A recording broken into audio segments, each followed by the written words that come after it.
kwabaseRoma isahluko se-15.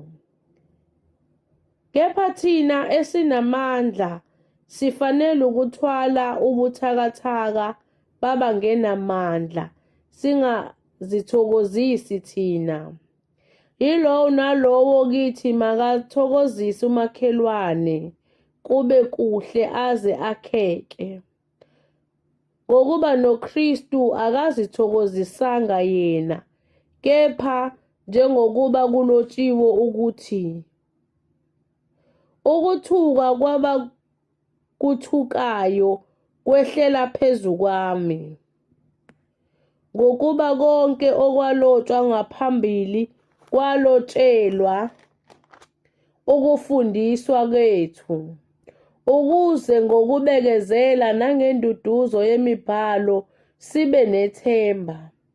Kepha uNkulunkulu wokubekezela nowenduduzo makaniphe nibe nokuqonda kunye phakathi kwenu ngokukaKristu Jesu, ukuze nganhliziyonye nidumise ngamlomo munye uNkulunkulu uyise weNkosi yethu Jesu Kristu. Ngalokho yamukelanani njengalokho noKristu wasamukela ukuze kudunyiswe uNkulunkulu.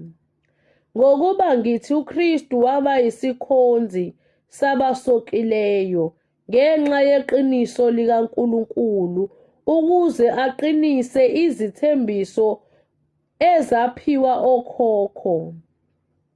Abezizwe bamdumisa uNkulunkulu ngenxa yesihawu sakhe, njengalokho kulotshiwe ukuthi, ngalokhu siyakukudumisa phakathi kwabezizwe, ngihubela igama lakho.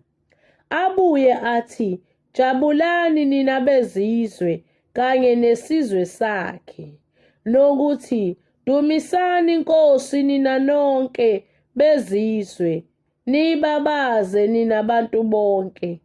Futhi u-Isaya uthi, kuyakuba khona impande kaJesayi, yena oyakuvuka abuse abezizwe, abezizwe bayakwethembela kuye.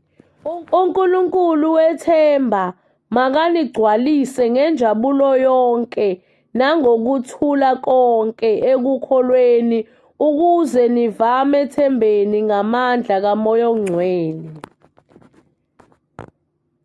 Kepha nami ngokwami nganelisiwe ngani bazalwane bami ukuthi manigcwele ukuva, nigcwalisiswe ngokwazi konke, ninamandla futhi okuyalana. Kepha nginilobele kokunye ngesibindi, njengonikhumbuzayo futhi ngenxa yomusa engiwuphiwe nguNkulunkulu, wokuba ngibe yisikhonzi sikaKristu Jesu kwabezizwe, ngikhonze ivangeli likaNkulunkulu njengompristi, ukuze abezizwe babe ngumnikelo owamukeleka kahle, ungcwelisiwe ngoMoya oNgcwele. Ngalokho nginokuzibonga kuKristu Jesu maqondana nokukaNkulunkulu, ngokuba angikuba nasibindi sokukhuluma lutho ngaphandle kwezinto uKristu azisebenza ngami, kube ngukulalela kwabezizwe ngezwi nangesenzo, ngamandla ezibonakaliso nezimangaliso, ngamandla kaMoya oNgcwele, njengokuba ngasuka eJerusalema ngazungeza ngaze ngafika e-Iliriku, ngashumayela ivangeli likaKristu ngokupheleleyo. Kanjalo ngangihlose ukushumayela ivangeli, kungabi lapho uKristu waziwa khona, kuze ngingathi phezu kwesisekelo somunye. Kodwa njengalokhu kulotshiwe ukuthi, abangabikelwanga ngaye bayakubona, nabangezwanga bayakuqonda. Ngenxa yalokho ngathiyeka kaningi ukuza kini. Kepha manje lokhu ngingasenandawo kulamazwe, futhi sekuyiminyaka eminingi ngilangazelela ukuza kini.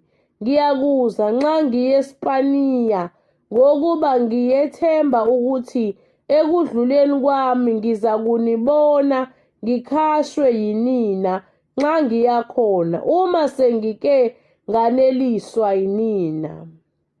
Kepha manje ngisaya eJerusalema ngiyokhonza abangcwele, ngokuba kwabakhule kwabaseMakedoniya nabase-Akhaya, ukwenzela abampofu kwabangcwele baseJerusalema umnikelo othile.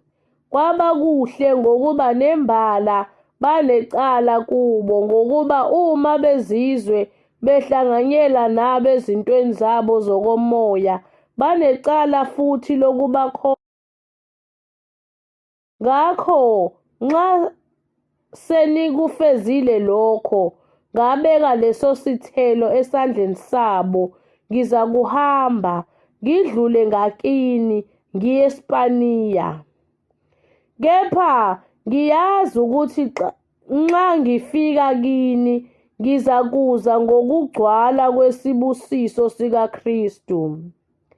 Ngiyanincenga bazalwane, ngenxa yeNkosi yethu uJesu Kristu nangenxa yothando lukaMoya, ukuba nilwe kanye nami ekungikhulekeleni kuNkulunkulu, ukuze ngihlanguliswe kwabangakholwayo baseJudiya, nokuba lokho engikhonza ngakho eJerusalema kwamukeleke kahle kwabangcwele, ukuba ngize kini ngokuthokoza ngentando kaNkulunkulu, ngiphumule kanye nani. uNkulunkulu wokuthula makabe nani nonke. Amen.